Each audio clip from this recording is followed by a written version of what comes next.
도움이 되는 지식을 찾아 떠납니다. 펼쳐라 보물지도!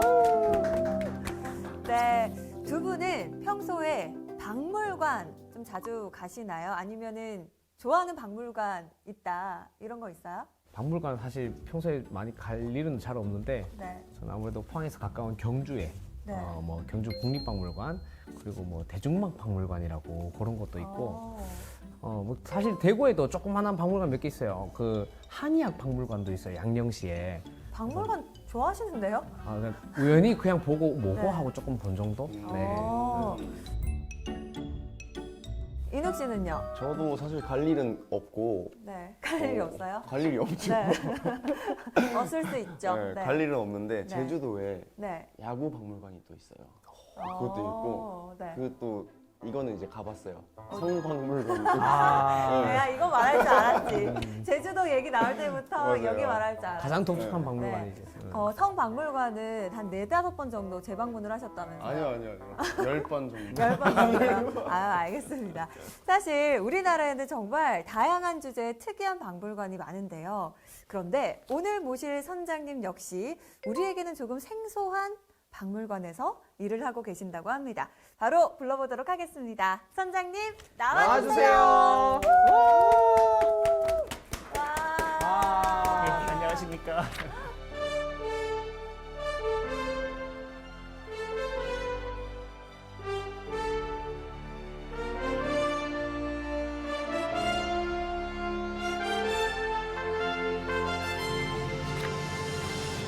선생님, 네. 어느 박물관에서 일을 하시길래 제가 소문으로는 생소한 주제다 들었거든요.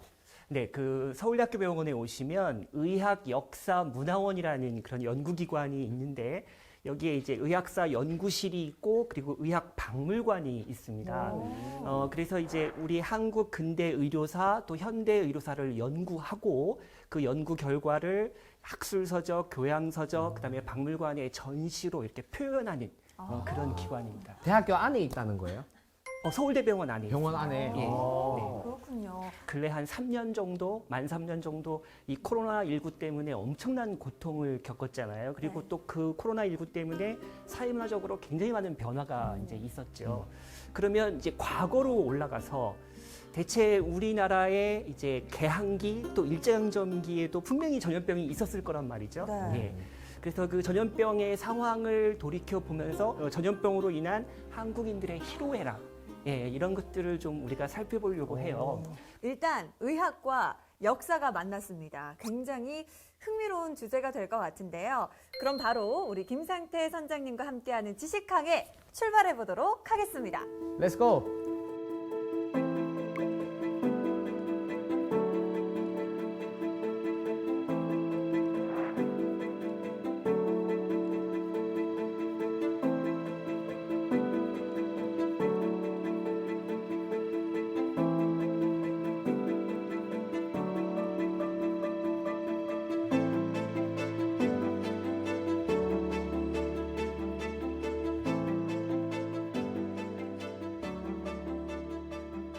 우선 이제 개항기 그 전염병을 보자면요. 참 많은데 그 중에서도 가장 대표적인 거 세 가지를 들라고 하면 콜레라, 콜레라.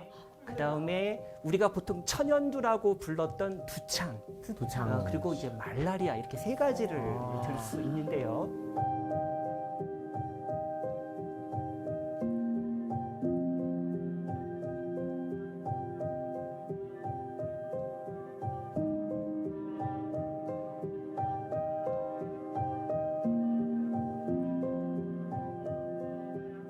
특히 이 셋 중에서 네. 가장 좀 위협적이었다.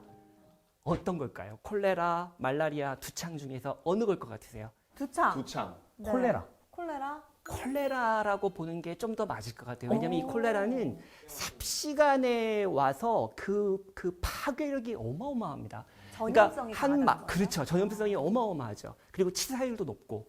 예, 그래서 한 마을에 들어가면 그 마을의 절반은 그냥 절단 나는 거고요. 한 가족도 뭐 전부 희생될 수도 있고 최소한 절반 정도는 한 가정의 식구들의 절반 정도는 희생된다고 보셔야 돼요. 예.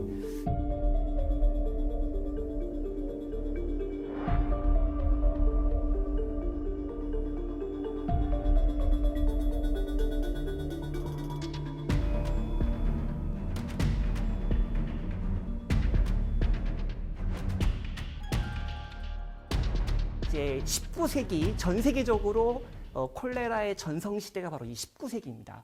그래서 우리나라도 예외가 아니었어요. 그러니까 우리 이제 조선 후기잖아요. 근데 우리도 예외가 아니어서 이 콜레라가 이제 대륙에서부터 들어와요. 그러니까 압록강을 건너서 들어오기 때문에 이 평안도가 항상 이 평안도가 집중타를 맞고요. 더 심할 때는 황해도까지, 물론 또 더 심할 때는 서울까지 이렇게 들어옵니다. 위에서 내려오니까 일단 북한 쪽이 먼저 타격을. 그렇죠. 평안도가 이 서울로 들어오는 루트가 돼버려요. 그래서 19세기에 이 평양 쪽의 이 관청들은 이제 콜레라가 돌면 서울에 이제 보고를 올리잖아요. 네. 그럼 뭐 예를 들어서 감염된 사람의 10중 8구가 목숨을 잃었다. 콜레라 때문에 뭐 50만 명이 희생됐다. 뭐 이런 50만 기록도 있고요. 예, 그런 50만 기록. 명이면 포항시 네. 정도 되는. 그러니까요. 포항 인구가 다 예. 죽을 정도로. 와. 물론 이제 추정치긴 한데 그 정도로 이제 이 파괴력이 어마어마 이제 했다라는 거고요. 그런데 왜 이렇게 콜레라가 우리나라에 이렇게 그 창궐하느냐? 가장 중요한 건 이제 위생 상태가 안 좋다는 건데 그 중에 가장 중요한 게 식수예요, 식수. 콜레라가 그 예, 수인성 수인성입니다. 전염병이죠. 맞아요. 지금 보시면 이제 우물이 나오는데요. 이 우물이 이제 양반 대가집 같으면 이 우물이 자기 집 안에 있는데 보통 경우에는 이제 마을의 공동 우물을 저렇게 쓴단 말이죠. 근데 뭐가 문제냐면 이 우물이 결국 식수인데 이 우물하고 그 다음에 각 가정의 이 화장실이 너무 가까워요. 예, 오 마이 그래서 갓. 이제 땅 속에서 이게 섞여서 오염이 돼버리는 거예요. 상수도랑 하수도가. 그렇죠. 예, 이야, 예, 이거 큰 예. 사고인데. 그렇게 되는 겁니다. 그렇게. 그래서 이제 이 양반 가문들은 어떻게 하냐면 혹시 물장수라고 들어보셨어요? 네. 물장수. 예, 물장수. 그러니까 요즘 말로 하면 생수를 택배로 그냥 보내는 거랑 같은 개념인데. 코땡맨이네요, 코땡맨. 그렇죠. 어. 예. 그 이제 그 양반 가문에서는 그래서 이 한강물을 이제 길어다 이제 먹다가 저렇게 물장수를 통해서 이제 돈을 주고 예, 매달 이렇게 해서 저렇게 오는 거예요. 그러면 이 콜레라를 우리 조선시대 사람들 뭐라고 불렀을까요? 설마 콜레라라고 했을까요? 그때는 콜레라 이름이 뭐라고 없었을 것 했을까요? 같은데. 외국 이름이니까. 너무 어렵죠. 물병? 물병도 괜찮다. 물로 인한 병. 물괴물. 예. 자, 처음에는요. 네. 그냥 괴질. 괴질. 그러니까 괴상한 질병. 괴상한 정체 질병. 모르고 정체도 모르겠는데 너무 이제 치명적이잖아요. 네. 그러니까 아주 괴상하고 아주 무섭고 그래서 괴질 이렇게 괴물 같다고 부르고요. 생각했는데. 근데 진짜 이름에서도 그때 당시 사람들이 얼마나 이 병을 무서워하고 힘들어했는지 그럼요. 느껴지네요. 예. 그러다가 점차 우리 한국 사람들이 조선시대 사람들이 뭐라고 불렀냐면 쥐통, 쥐병, 쥐병? 예, 쥐통, 쥐, 쥐. 왜 쥐가 나오지? 예. 거의 대부분의 국민들이 이제 아파트에 살고 이러니까 쥐를 이렇게 평소에 별로 접할 기회가 그렇게 많지는 않은데요. 사실 이 아파트 시대가 열리기 전까지만 해도 우리는 항상 이 쥐하고 동고동락했죠. 예. 흔했죠. 그러니까 네. 이 조선 시대만 해도 이 쥐들이요 이제 부엌을 다니면서 이제 음식들을 망쳐놓잖아요. 네. 제일 고통스러운 게 뭔지 아세요? 밤에 모두 잠이 들잖아요. 밤에 잠이 들면은 이 쥐들이 문틈으로 이제 방 안으로 들어오거나 특히 천장에서 내려와요. 밤에 깜깜한데 이제 이불을 이제 뭐 갉아먹는다고 이러다가 예 인기척이 나고 그러면은 사람들 다리나 발을 문단 말이에요. 예. 이게 이제 잠을 자다가 이제 그런 일을 당하니까 이게 참 아프기도 하고 또 쥐 때문에 놀라기도 하고 이제 그러다 보니까 이제 콜레라를 저 쥐에 아주 나쁜 귀신들이 있어서 예, 그 쥐가 사람의 발이나 다리, 허벅지를 물었을 때 그 귀신이 이제 뱃속으로 사람 뱃속으로까지 스며들어서 그 배 안에서 이제 장난을 친다. 왜냐하면 콜레라가 이제 제일 심한 게 이제 배탈 설사하잖아요. 예. 그러니까 이제 배 안에서 이제 장난을 친다. 예, 그러다가 이제 온몸으로 이렇게 번진다. 예, 이렇게 이제 이해를 하기 시작한 거예요. 한 그 근거 자료를 좀 보여드릴게요. 이 지금 보시는 분은 이제 알렌이라는 우리나라의 상주한 최초의 선교사인데 이분이 또 의사예요. 이 알렌이 나중에 미국에서 이 조선에 관련된 회고담, 뭐 견문기 이런 걸 이제 책으로 썼거든요. 거기에 나오는 내용인데요. 조선 사람들은 병이 귀신 때문에 발생한다고 생각했다. 그러니까 모든 병이. 그런데 콜레라가 발생하는 것도 사람이 잠들었을 때 쥐가 사람 품속으로 기어들어와 물기 때문이라고 믿었다. 그래서 우리가 이제 이 콜레라를 이제 저렇게 불렀고 그 두려움, 뭐 이런 것들이 이제 잘 표현되고 있는 거죠.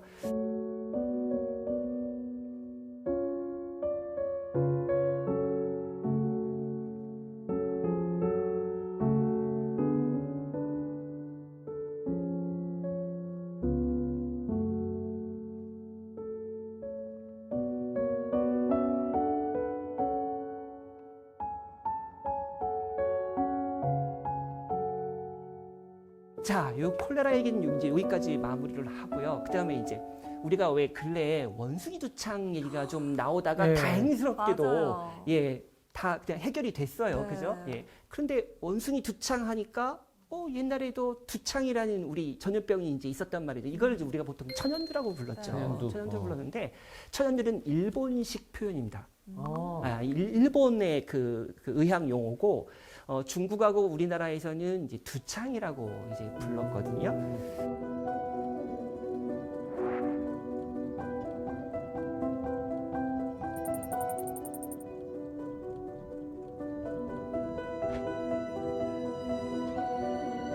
두창 그럼 뭐가 생각나세요? 천연두 그럼 뭐 생각나는 거? 뭔가 피부에 두들두들하게. 막 이렇게 올라와.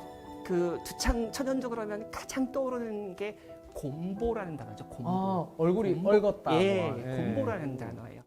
이 병은 이제 그 급성 전염병이 아니고 이제 좀 약간 만성 전염병이어서 이제 우리가 19세기에 늘 달고 살았던 그런 전염병이에요. 근데 이제 이 병이 뭐가 문제냐면 영아 유아들에게 이게 치사율이 굉장히 높습니다. 애기들한테 예. 위험하네. 근데 이제 용케 살아났다.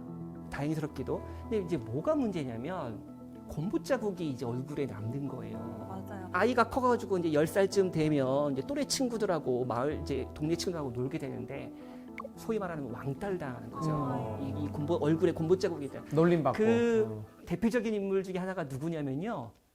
다산 정약용이 그랬습니다. 정약용 예. 선생님이 두창을 알았었군요. 예, 그래서 곰보 자국이 남아가지고 요 두 눈썹 사이에 그 곰보 자국이 있었는데 그게 멀리서 보면 눈썹이 3개로 보였대요. 그래서 이제 붙은 별명이 삼미자, 눈썹이 3개인 아이. 산미자. 예, 그래서 정약용의 그 별명이 저렇게 놀리다니. 삼미자. 아, 자, 그러면 이 두창의 치료법이 있었을까요, 당시에? 치료법은 딱히 없었어요. 그 뭐냐 종두법 종두법 전에 그러면 종두법 전에는 당연히 없었겠죠. 없었겠죠. 예. 예. 그래서 어떻게 하냐면요, 마을을 그냥 불태워 버려요. 저런 식으로. 근데 옛날 저 무슨 의학 드라마나 이런 데서도 역병이 도는 마을을 다 불태우거나 이렇게 하는. 예, 그렇게 하죠. 자, 이 그림 속 주인공들 지금 8장의 그림이 있는데요. 저 주인공들의 공통점 공통점 일단 무서워요. 무서워요. 예, 네. 맞아요. 무속인들이 모시는 신 느낌이기도 하고. 신 맞습니다. 아 그래요? 신 맞아요. 네, 예. 컬러풀하게 한 거 예, 보니까. 예. 그래서 이게 이분들의 정체가 뭐냐면 무당들이 각자 섬기는 두창신, 두창신의 두창신이에요? 모습. 두창신, 퇴치해주는 신인 거죠. 아, 예, 두창 퇴치하는 두창을 해결해주는, 두창을 물리치는 예, 신. 물리치는 신. 물리치려면 예. 험상궂어야지. 그 무당들이 결국은 해결을 한 거예요. 물론 그건 의학적인 해결이 아니라 주술적인 해결이고, 예, 그게 뭐 과학적이거나 의학적이지는 않죠, 당연히. 두창을 약간 악귀로 봤군요. 그래서 여기 보시면 이제 굿하는 이제 장면이 나오는데요. 지금 누워 계신 분이 병에 걸리신 거고, 그죠? 거기 무당들이 지금 앉아 있고 뒤에 서 있는 사람들이 이제 아들, 며느리, 뭐 딸, 따님 뭐 이런 분들 가족들이죠. 전혀 의학적이지 않지만 그래도 또 저거라도 해야 좀 조금이나마 숨통이 트일 거 아니겠어요? 지푸라기라도 잡아. 마음이 예. 편하지. 아 근데 저럴 수 있었을 것 같은 게 어쨌든 두창에 걸리면 피부부터가 뭔가 일반 사람들과 다르게 뭔가 그렇죠. 올라오고 이러잖아요. 네, 네. 그러니까 저때 분들은 절박했을 거예요. 아 이게 귀신이 들렸다. 그래서 외형도 좀 다르게 인간과 다르게 변하고 있구나. 이렇게 충분히 생각할 수 있을 것 같아요. 맞습니다. 맞아요. 그다음에 요거는 이제 아예 마을 단위로 구슬하는 건데요. 이 마마라는 게 이게 이제 두창이에요. 천연두예요. 이 천연두를 호환 마마 할 예, 때. 그렇죠. 이게 마마, 손님, 뭐 이렇게 이게 이제 나쁜 게 들어왔으니까 이걸 귀하게 대접해가지고 잘 내보낸다라는 그런 뜻이죠. 그래서 그 마마가 들어온 거를 이제 잘 내보낸다, 배송. 그래서 마을 단위의 이제 굿인 거죠. 네. 자, 그러다가 우리가 너무나 잘 아는 이제 지석영 선생이 이제 등장을 하는 건데요.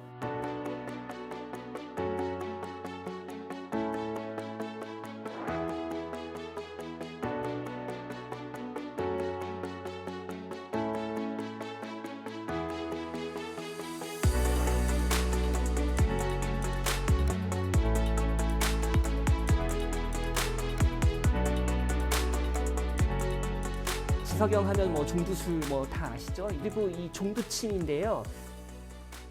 그다음에 이제 우두신설이라는 책도 지었고요.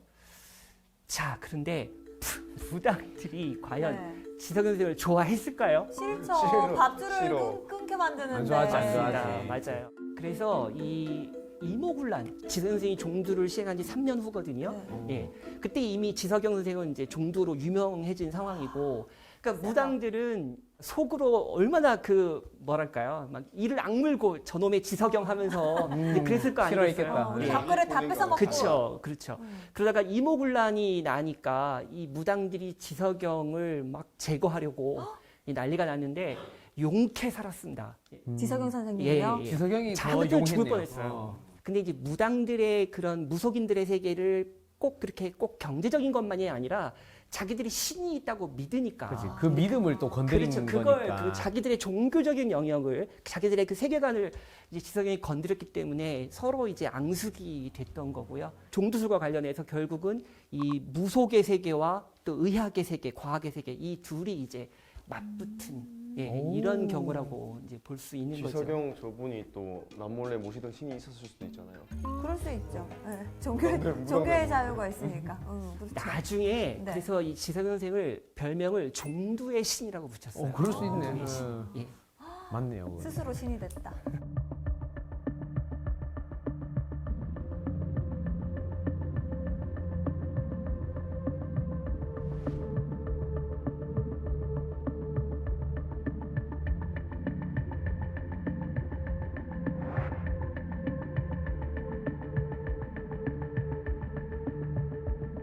지금부터는 조금 이제 집중 탐구로 들어갈게요. 이제 일제강점기에 네. 그 전염병들 또 그에 얽힌 이 희로애락을 좀 보여드리고 싶은데요. 우선 콜레라는 사실 앞서 말씀을 드렸는데 이 콜레라는 뭐 일제강점기에도 뭐 대단합니다.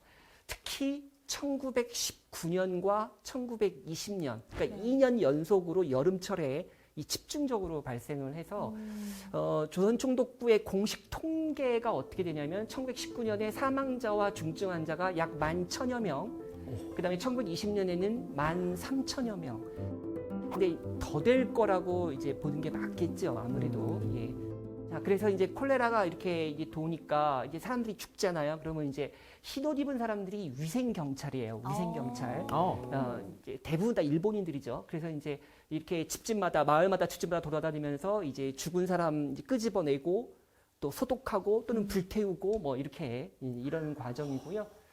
그다음에 또 인천에서는 이제 어느 한 마을에 이제 그 경찰들이 출동해서 이제 우리 그 꼬맹이들부터 어르신들까지 마을 주민들 전부 모아놓고 이제 콜레라 예방 접종을 하는 장면인데요. 사실 콜레라가 도니까 예방 접종을 하는 건 당연해요. 저걸 안 하면 이상한 거고. 그렇긴 한데 이제 문제가 뭐냐면 식민 통치를 받고 있는 상황이고 또 저 시절 이 경찰 순사 너무 무섭잖아요. 네. 근데 또 이 사람들이 굉장히 강압적으로 이 접종을 하거든요. 일본 순사들이. 예, 그러니까 한국인들 입장에서는 무섭기도 하고 좀 반발도 당연히 할 수밖에 없고 거기에서 이제 서로 이제 그 충돌이 많이 발생하고 이제 그런 과정이죠.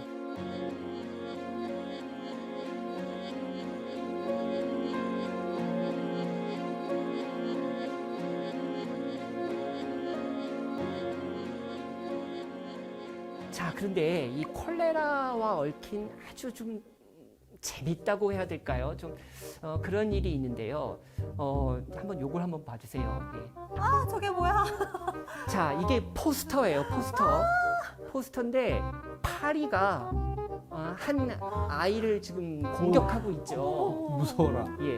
그래서 밑에 보시면 파리를 죽이고 아기를 살리자. 살리자라는 살리자라는 뜻이죠. 뜻이죠. 파리를 죽이고 아기를 살리자. 조선총독부 입장에서 이제 한국인들을 식민 통치를 하고 있는데 콜레라가 2번 연속, 2년 연속으로 나서 대규모의 희생자가 발생했다.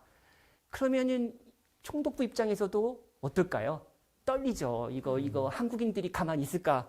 이렇게 전염병이 돌고 했는데 이거 가만히 있을래나? 자, 그 상황에서 파리를 이제 문제 삼은 거예요. 물론 파리는 해충이에요.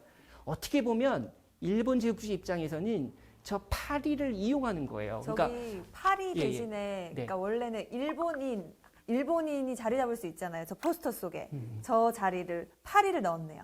그래서 일본이 그 시선 돌리기를 한 건가요? 그렇죠. 시선 돌리는 거니까 어떻게 보면 마녀 사냥이에요. 그러니까 뭐냐면 콜레라가 돌아서 너네가 큰 고통을 당했는데 그거 우리 때문이 아니고 그거 파리 때문이야. 그 파리를 잡으면 돼. 파리만 잡으면 끝나. 이제 이렇게 되는 거죠. 그래서 혹시 들어보셨는지 모르겠는데 윤치호라는 사람이 있어요. 네. 이제 윤치호. 이분이 이제 서재필과 함께 독립협회 지도자였던 사람이고 파리 잡기에 대해서 뭐라고 얘기했냐면 얼마 전 당국은 파리를 잡아 경성부청, 그러니까 서울시청이죠 지금의 서울시청으로 가져오면 한 마리에 3리, 우리 저 야구 선수 계시니까 타자들 그 성적 타율 얘기할 때 몇 타, 뭐 3할 3푼 3리 그러잖아요. 그죠? 그 3리예요. 할풀리. 그러니까 1000분의 3원이란 뜻이죠. 0.001 예, 할풀리. 1000분의 3원. 아. 근데 근데 이 당시는 1원도 굉장히 큰 돈이거든요. 1원도. 예. 한 마리당 1000분의 3원을 주겠다. 이렇게 해서 이제 아까 그 포스터 다 내걸고 이렇게 대대적으로 이렇게 현상금을 내걸었어요. 3리. 항상 그러니까 한국인들이 좀 가난하잖아요 또. 그러니까 파리를 막 잡아가지고 이제 시청으로 가는 거예요. 그러니까 한 3일 만일 거야 아마. 3일 만에 이 당시 서울시청, 그러니까 일본인들이 취소해 버렸습니다. 아, 또 우리 민족은 한 번 하자 그러면 돈이 다 너무 들고 일어나거든요. 퍼석은 파리에 너무 많이 씨를 나가니까. 발리거든요. 그러니까 1000분의 3원 주겠다고 했던 자기네가 먼저 그렇게 선포를 해놓고는 막상 그거를 3일 만에 이제 그거를 취소해버린 거예요. 없던 일로 해버린 거예요. 그래서 이제 윤치호라는 사람이 일기를 뭐라고 썼냐면 처음에 그렇게 준다고 현상금을 내건 것도 잘못이지만 아무런 예고 없이 한국인들과의 약속을 어긴 건 더 어리석은 짓이었다. 그러면서 뭐라고 얘기를 하냐면 한국인들의 전통적인 동네하고 거주하는 그런 뭐 상가까지 포함해서 그다음에 일본인들이 새로 들어와서 장악한 동네가 확연히 나뉘어요. 그러니까 삼국이 이렇게 뭐 쓰레기 이런 걸 치울 때도 일본인 동네들은 바로바로 치우는데 한국인 동네는 안 치우는 거예요. 차별하는. 그러니까 이게 그러니까 뭐냐면 파리를 잡겠다고 하면서 파리의 온상인 그런 쓰레기 이런 것들은 안 치우는데 이게 말이 되는 정책이냐. 예, 그래서 맨 마지막에 이런 정책으로 세상을 우롱할 수 있다고 생각하나 보다. 이렇게 좀 비판하는 그런 일기를 눈 좀 감고 써놨죠. 앙하고 있네 하는. 예, 네. 그렇죠.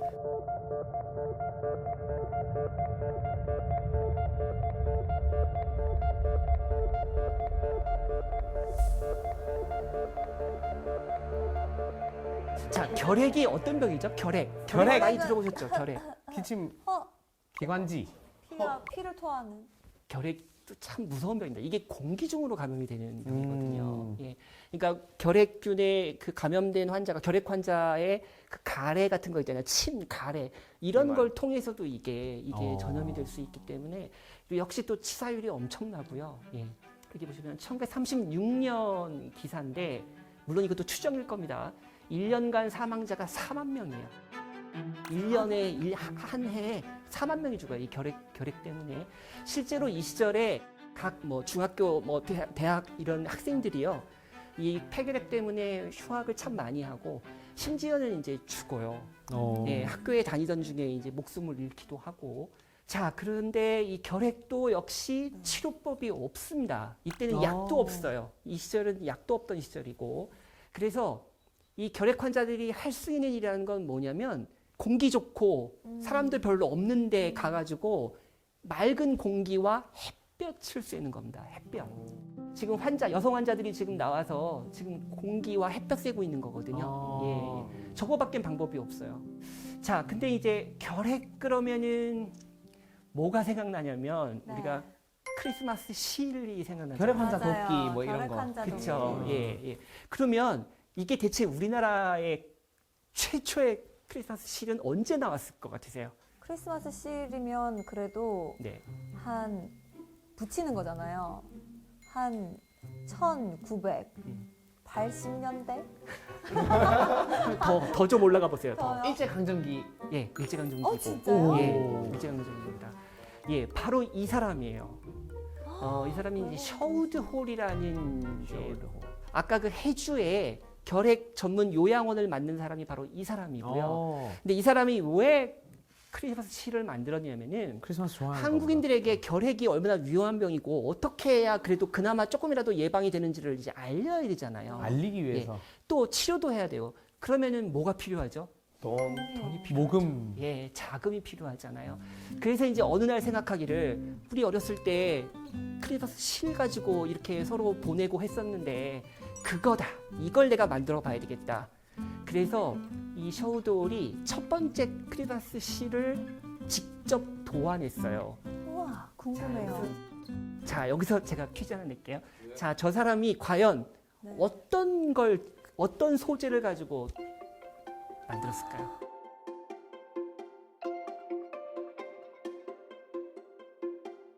그러니까 이게 한국인들한테 많이 퍼지도록 해야 되니까 한국인들이 정말 좋아하는 거 알겠죠? 산타 할아버지. 세종대왕. 세종대왕? 네. 비슷해요. 세종대왕. 네. 이순신 장군. 이순신 장군. 네. 맞습니다. 오. 이순신 장군인데 예, 거북선. 야. 이 거북선이에요. 여기 보시면. 우와. 아니 셔우드홀이 거북선을 어떻게 알고? 이야. 그러니까 이 셔우드홀은 한국에서 워낙 오래 자랐거든요. 그러니까 한국 사람들 너무 잘 알아요. 그러니까 회고록을 남겼는데 이 셔우드홀이 뭐라고 썼냐면 자기가 한국에서 살아보니까 이순신 장군하고 거북선 얘기만 나오면 한국 사람들은 남녀노소 불문하고 밤을 다 새더라는 거죠. 그 얘기하느라고. 그 정도로. 이순신 장군이 어땠는데 거북선이 어땠는데 이 얘기하느라고. 그래서 이거야말로 한국 사람들한테 빨리 이거를 전파하는 똑똑하다. 보급하는 키가 되겠다 이렇게 생각을 해가지고요. 또 외국에도 보내야 하니까 여기 보시면 말풍선 해놓고 영어로 이순신 뭐 해가지고 예, 설명까지 해놨어요. 외국에도 미국 캐나다도 보내려고 예, 이렇게 했습니다. 자, 그런데 처음에 총독부 관리가 네. 이걸 만들겠다고 했을 때 좋다고 했어요. 네. 예, 그래서 이 도안을 가지고 갔어요. 네. 예, 과연 오케이를 받았을까요? 아니요. 숨겼죠. 이순신 장군이 사실 외적을 물리친 우리나라 그렇지. 영웅인데 일본인 안 좋아했을 것 입장에서는 같아요. 이게 뭐야? 라고 했을 것 같아요. 맞습니다. 난리가 났어요. 네. 퇴짜 맞았습니다. 퇴짜 맞아서 어떡해. 이건 결국 쓰지 못했어요. 예, 그래서 너무 요거는 요 예쁜데. 도안은 워싱턴 DC에 가면 스미소니언 박물관이라고 있거든요. 거기에 있답니다. 이 원본이. 거기에 있다 그러고요. 자, 할 수 없이 이 셔우드홀은 다시 머리를 이제 싸매고 다시. 근데 처음엔 잘 생각이 안 났대요. 이 네. 거북선 말고는 생각나는 게 없었다고 하거든요. 그러다가 결국은 만들어낸 게 뭐냐면 바로 요겁니다. 어. 이게 최초의 크리스마스 시리에 남대문입니다. 남대문. 남대문. 예, 남대문이에요. 예. 남대문 가지고 32년 그 겨울에 12월에 만든 최초의 우와. 크리스마스 시리이고요. 네. 귀여운데. 자, 그리고 매년 이제 만들어요. 자, 요거는 퍼즐도 오. 만들었어요. 야, 이게 판매할 줄 아신다. 퍼즐. 오. 그리고 보시면 지금 저 왼쪽에 지금 이빨이 빠졌어요. 그러네요. 그죠? 예. 한- 이빨이 한- 빠졌어요. 한 퍼즐이 사라졌다. 혹시나 이 조각 있으신 분 진짜 제보 주시기 바랍니다. 연락 주세요. 채우고 싶어요. 이런 거 되게 좋아해. 그 다음부터는요. 이 시절에 영국에 굉장히 유명한 화가가 한 분 있었는데 이분이 목판화 화가였는데 엘리자베스 키스라는 굉장히 유명한 근데 이분하고 어떻게 이제 연결이 돼가지고 전문가에게 이 도안을 맡긴 거고요. 이렇게 연날리기, 뭐 팽이치기, 그다음에 널뛰기도 있고요. 칼날 그네 대표 타기. 놀이들입니다. 예, 이런 걸로 계속 매년 이렇게 만들어요. 오늘 수업했던 내용인들인데 와. 정말요? 이렇게 네, 만들어요. 칼날 대표 놀이들. 자, 그러다가 1940년에 또 사건이 터졌습니다. 예. 이걸 구실로 삼아서 총독부가 발행을 중지시켜 버렸어요. 지금 이거요? 예. 왜요? 예, 이유가 뭘까요, 진짜? 어떤 표집을 잡았을까?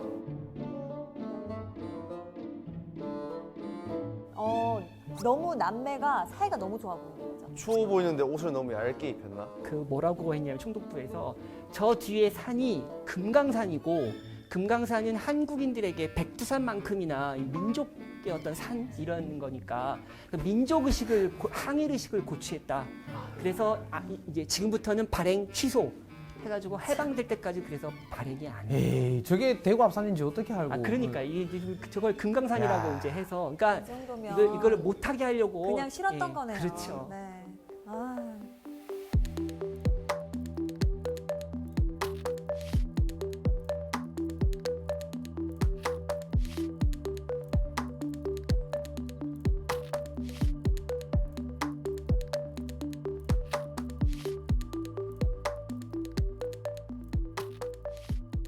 혹시 영화 배너 보셨나요? 배너 어렸을 때 보긴 배너. 봤어요. 예. 그 배너를 보시면 배너의 어머니하고 모친하고 여동생이 왜 이 나병 한센병에 걸리는 장면 걸려서 그 아주 좀 심각한 그런 대목들이 나오잖아요. 사실 이 나병 한센병은 끔찍하다는 말이 맞을 것 같아요. 이게 서양에서도 별명이 천형, 하늘이 내린 형벌이라고 부르는 병이에요. 그 정도로 이게 이제 그 수많은 전염병 중에서도 가장 이제 그 심한 전염병으로 이렇게 이제 보는 거죠. 천년두보다 더 무서운 막 얼굴 일그러진다고 들었어요. 예.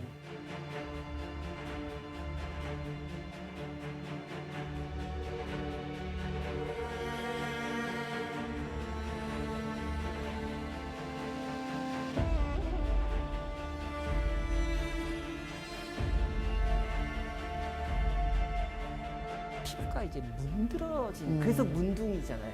그래서 네. 문드러진다.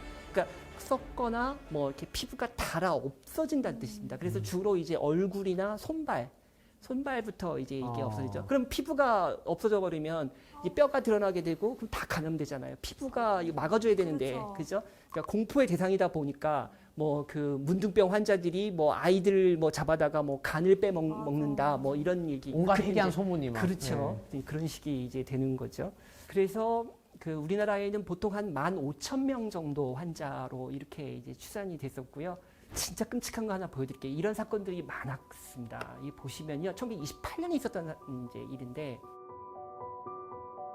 7살 난 소녀를 죽여서 그 아이의 인육을 이제 구워 먹었다. 왜 이런 일이 발생했냐? 이런 정말 엽기적인 정말 끔찍한 일이 발생했냐면 갓 시집 온 이제 여성이 있었는데요. 한 20살쯤 됐겠죠. 근데 시집 오고 나서 이 나병에 걸린 거예요. 이 한센병에 걸린 거예요. 근데 옆집 친하게 지내던 옆집 이웃집 언니가 하루는 와가지고 아이고 이거 병 고치려면 사람 고기를 먹어야 된대 이런 말을 한 거죠. 또 근거 없는 소리를. 그렇죠. 그랬는데 이 젊은 세대기 그만 그 말을 해준 그 이웃집 그 언니의 딸을 죽이고 그걸 먹은 거예요. 그 정도로, 그러니까 이게 거꾸로 생각하면 그 정도로 이 나병이 걸렸다는 사실 자체가 얼마나 이게 끔찍한 그 공포였으면 이런 일이. 근데 이런 일들이 여러 번 있어요. 비극이다, 신문 비극. 기사에 여러 번 나옵니다.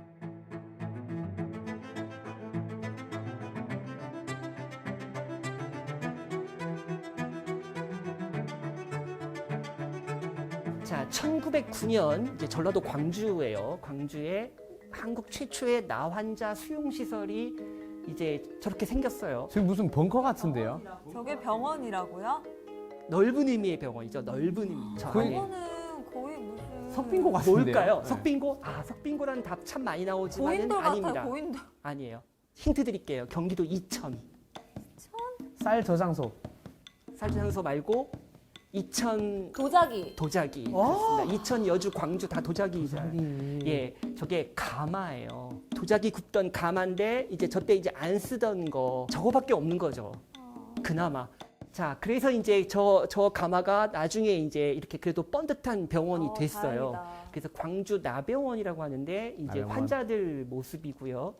또 이 환자들 중에는 정말 다행스럽게도 완치되는 경우가 있었습니다. 예, 정말. 예, 완치된 이분들. 예. 그래서 이 완치된 분들 같은 경우 보통 어떻게 하냐면 그 병원에 남아서 간호사가 돼요. 자신들이 겪어봤기 때문에 그게 뭐 의학적으로나 아니면 그 심적으로 어떤 건지를 알고 하니까 예. 자, 그런가 하면 또 왜 네. 우리가 나병, 한센병 그러면 딱 단박에 떠오르는 곳 있죠. 소록도. 소록도. 네. 예, 그렇습니다. 소록도. 이 소록도는 이제 총독부에서 만든 병원입니다. 애초에 총독부에서 만들었어요. 총독부도 이 나 환자들을 방치할 수는 또 없죠. 예, 그래서 1916년 네, 소록도에 처음으로 이 병원을 세워서 이제 나 환자들을 이제 격리 수용해가지고 이제 치료하는 그런 경우인데요. 자, 그런데 이 소록도에 이제 비극이 이제 하나 이제 또 생겨요. 자, 그런데 1930년대 모습인데요. 저기 보시면 환자들을 운동장에 딱 모아놓고 조회, 우리 옛날 학교에서 하는 조회를 하는 거죠.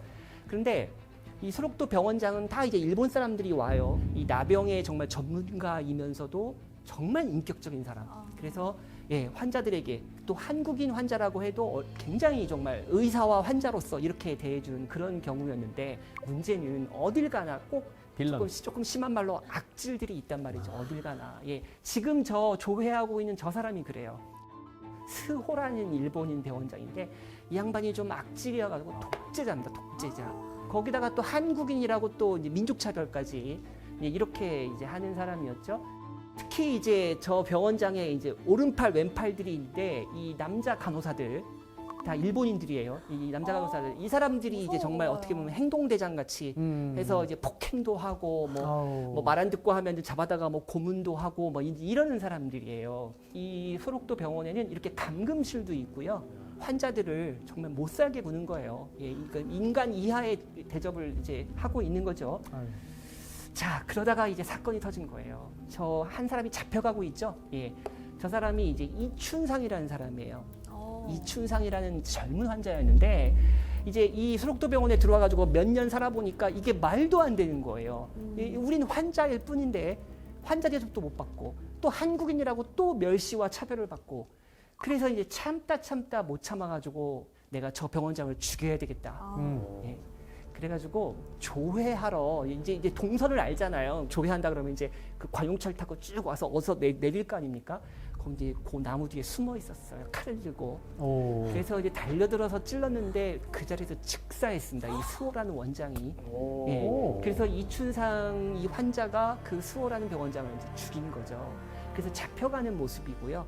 실제로 이제 재판을 받았는데 이 이춘상은 뭐라고 얘기를 했냐면 나는 그 수호라는 원장을 인간적으로 죽인 게 아니라 환자 대접 못 받는 그런 입장에서 그리고 한국인이라고 멸시받는 입장에서 그런 입장에서 죽인 거니까 나는 의거를 한 거다. 단순 살인이 아니고 나는 의거를 한 거다. 개인적인 그래서. 원한과 개인적인 감정이 원한이 아니라. 아니다. 예, 그렇지만 재판부는 그 주장을 받아들이지 않았고요. 결국 사형 아휴. 집행됐습니다. 아유. 예, 이춘상은 20대 후반의 나이였는데 예, 결국은 처형됐어요.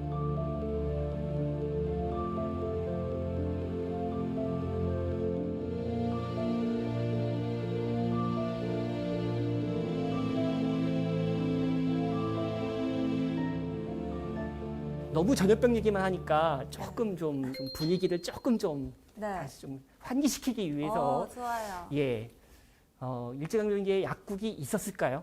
약을 구할 수 있는 장소가 있었을 것 같아요. 그렇죠. 약국 있었습니다. 오. 사실 약사 역시 되게 굉장히 귀한데요. 이 보시면 1920년경에 이제 수원 화성이에요. 저는 예. 저렇게 약국이 컸다고 이렇게 생각했는데 저건 수원화성이군요. 예, 그 팔달문이고요. 지금 팔달문 앞에 그 번화가잖아요. 수원의 최고 번화가 네. 중에 하나잖아요. 요 왼쪽 편에 그 간판도 그렇고 이렇게 보면 거기가 약국이라는 거를 이제 알 수가 이제 있어요. 왼쪽 편에, 왼쪽 인력과 편에. 건너편에. 예, 그렇죠. 이게 약국 내부 사진입니다. 사실 뭐 요즘 약국하고 같다고 보시면 돼요. 근데 다만 요즘에 그 빈대 얘기가 이제 심심찮게 나오고 그러는데 저기 보시면 빈대 벼룩 잡는 약. 그래가지고 저 왼쪽 예, 상단에 있네요. 그렇죠. 이렇게 배너처럼 이렇게 내려와 네. 있잖아요. 오죽하면은 빈대 잡으려다 초가 3건 다 태운다는 말이 왜 나왔겠어요. 빈대가 워낙 심했으니까. 예. 그다음에 이렇게 약국 말고도 사실은 지방 장터마다 저기 보시면 이제 매약 행상원이라고 했는데 쉽게 말해서 약장사죠, 약장사. 예, 꼭 장터 다니면서 왜 뭐 약 파는 사람들. 치고 나팔 불고 뭐 원숭이 들고 다니면서 이렇게 하잖아요. 사람들이 끌어 모은 다음에 이제 저분들이 이제 내놓는 약은 전부 다 만병통치약이죠. 네, 자 이번에는 우리 한국인들이 만든 약품 좀 보여드릴게요. 궁금해요.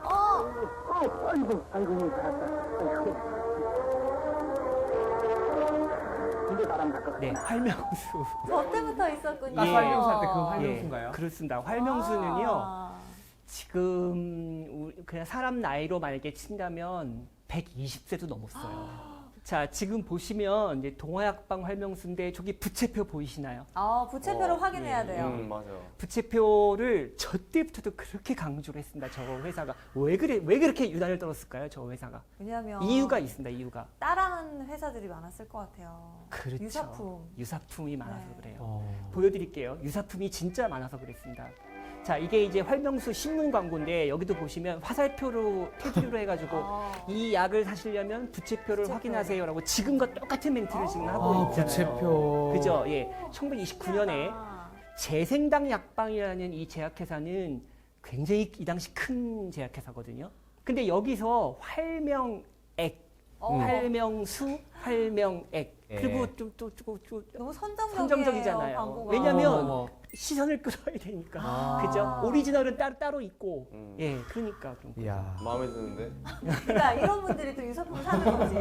마음에 들어 하면서. 예, 수단과 방법을 가리지 않고.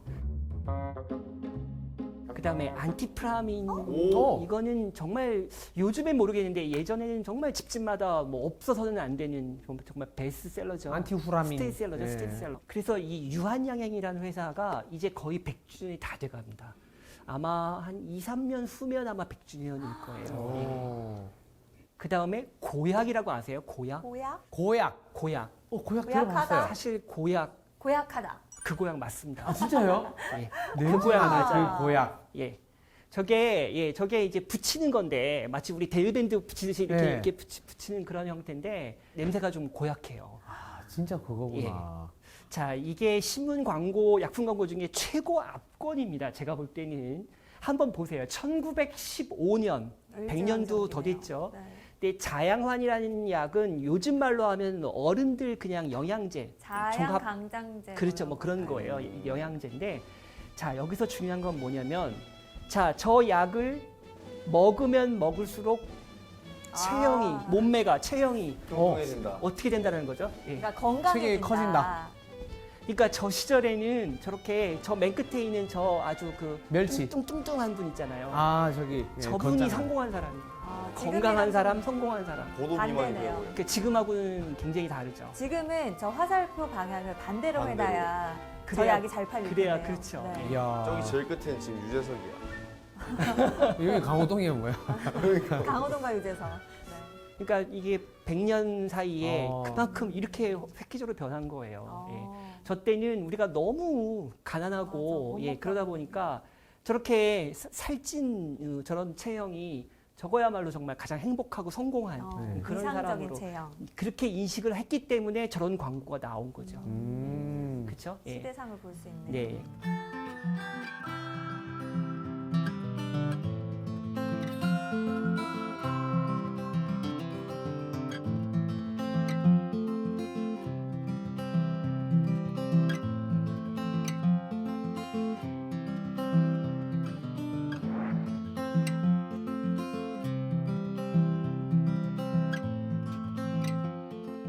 그 해방, 그 1950년대 이후로 이제 왔는데요.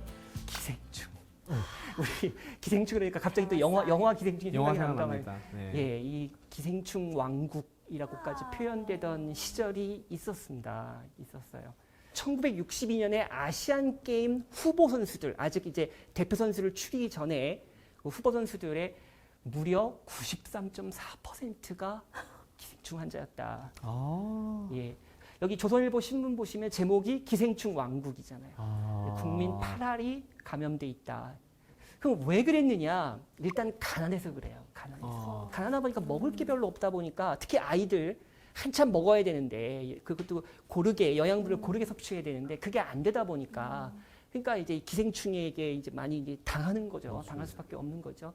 그다음에 이제 보건위생에 대한 지식이나 여건도 없고 또 하나 결정적인 게 밭에서 밭작물 배추 네. 같은 거 이런 거 할 때 그때만 해도 비료가 다 인분이에요.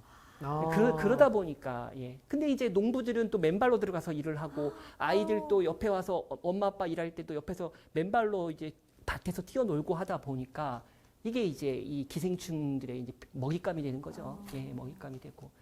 그래도 이걸 그래도 극복을 해냈단 말이죠. 우리가 이렇게 학자분들의 그 연구, 그 다음에 이렇게 홍보, 계몽. 이제 보시면 인분을 준 채소를 먹으면 회충, 십이지장충에 걸린다. 이 맞는 말이거든요. 그래서 이제 이런 식으로 이제 경각심을 주는 거죠. 똥 묻은 채소 먹지 말란 말이네요. 그렇죠. 네. 예. 그다음에 이렇게 예방 그 지침 같은 거, 뭐 손 깨끗이 씻자, 채소 과일 익혀 먹자, 우물이나 냇물은 끓여 먹자, 파리와 쥐를 잡자, 이제 이런 내용이 쭉 나오죠. 저게 저는 웃겨요. 7번. 대변은 반드시 화장실에서 본다. 옛날엔 또 안 그런 경우가 그러니까요. 그냥 밭에 그냥 누는 사람도 있었어요. 그다음에 이제 체변봉투 학교에 가서 이제 검사 받고 또 약 먹고 이제 이렇게 해보셨죠? 아니, 나는 검정 고무신 만화에서만 봤어요. 진짜요? 네.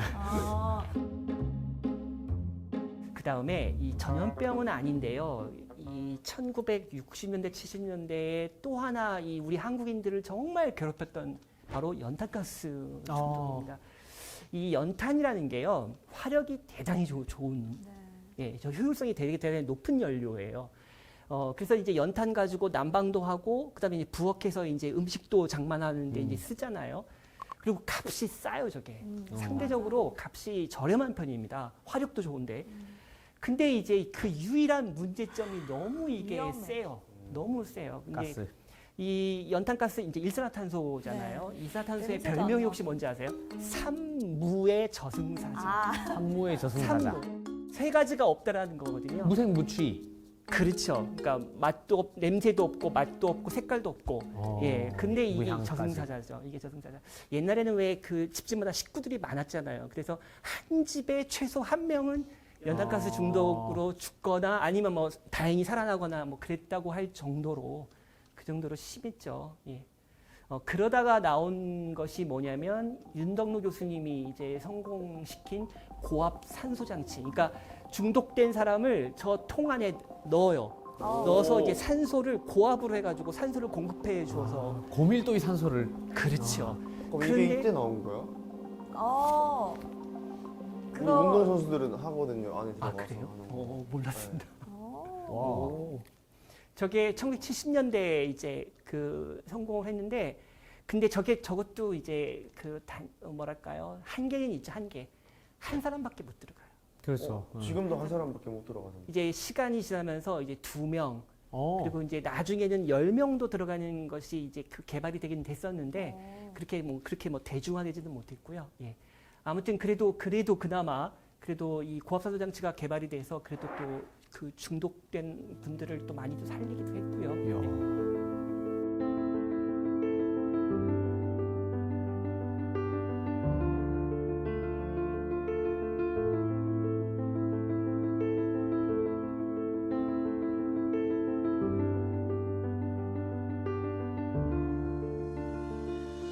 우리 선장님과 함께 우리나라 좀 역사와 함께 해온 다양한 전염병 얘기라든지 재미있는 의학 이야기 함께 해봤는데, 그렇다면 오늘 강의 우리 선장님께서 한마디로 정리를 해주신다면요?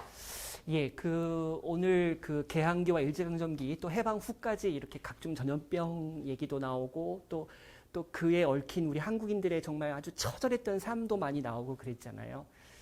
근데 제가 이걸 왜 보여드리냐면요. 역설이라는 거를 강조하고 싶었습니다. 지금 우리 2023년에 우리 한국의 의료 한번 상황을 보세요. 좀 전까지 보여드렸던 거하고 너무 다르죠. 저는 박정희 대통령 시절에 우리가 이제 경제 성장 이거를 이제 한강의 기적이라고 얘기를 하는데요. 저는 맞다고 생각하고요. 근데 의료 분야의 이 변화 발전이야말로 진짜 이거 한강의 기적이다. 그 동력은 어디서 나왔느냐?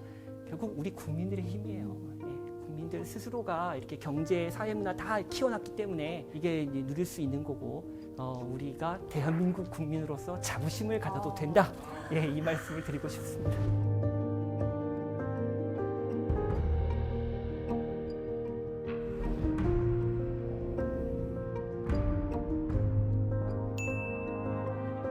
네, 오늘 진짜 말씀 말씀처럼 이 정도로 정말 의학이 발전한 걸 보고 감사한 마음도 들고 말씀처럼 자부심도 느껴지는 그런 시간이었는데 오늘 진짜 보물지도이기 때문에 들을 수 있는 재미난 의학의 역사 이야기, 감염병과 전염병의 역사는 어떻게 우리나라에서 흘러왔나 이런 부분도 살펴볼 수가 있었습니다.